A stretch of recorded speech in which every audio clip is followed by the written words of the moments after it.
SNC films Kumar नवीन की प्रस्तुति।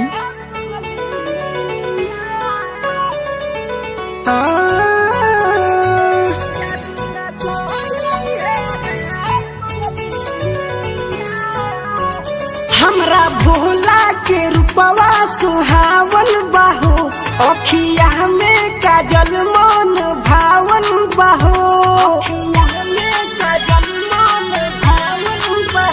हमरा भोला के रूपवा सुहावन बाहो, अखिया में काजल मन भावन बाहो।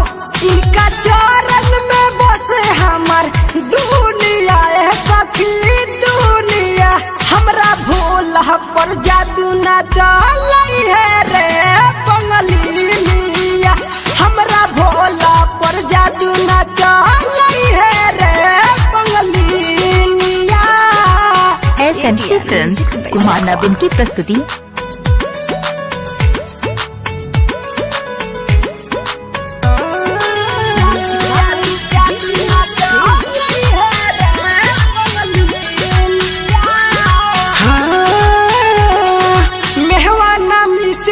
खाले खाले रोज भांग हो, जाटा में सजा के राखस अपन उचहन हो।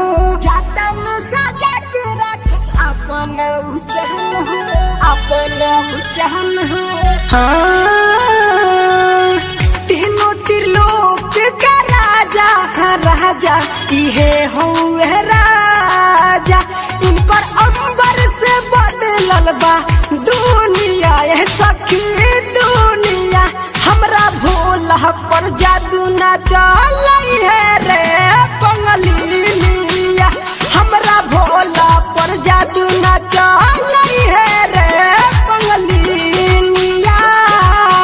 बाई कोलू ऐश्वर्या। SNC फिल्म्स कुमार नवीन की प्रस्तुति।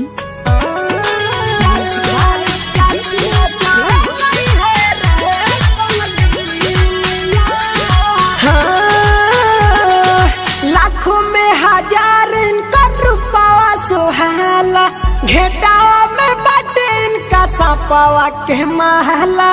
घेटावा में बाटे इनका सपावा के महला, सपावा के महला।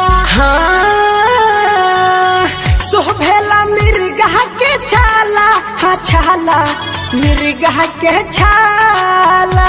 राकेश किस मोहन का है और भानिया यह सखी भानिया। हमरा भोला पर जादू ना चलई है रे पंगलिनिया।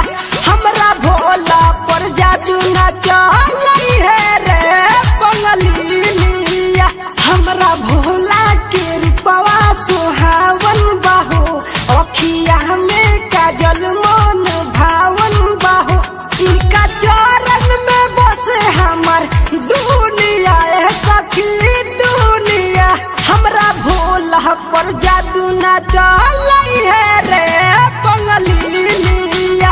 हमरा भोला पर जादू ना चलई है रे पंगलिनिया। SNC फिल्म्स कुमार नवीन की प्रस्तुति।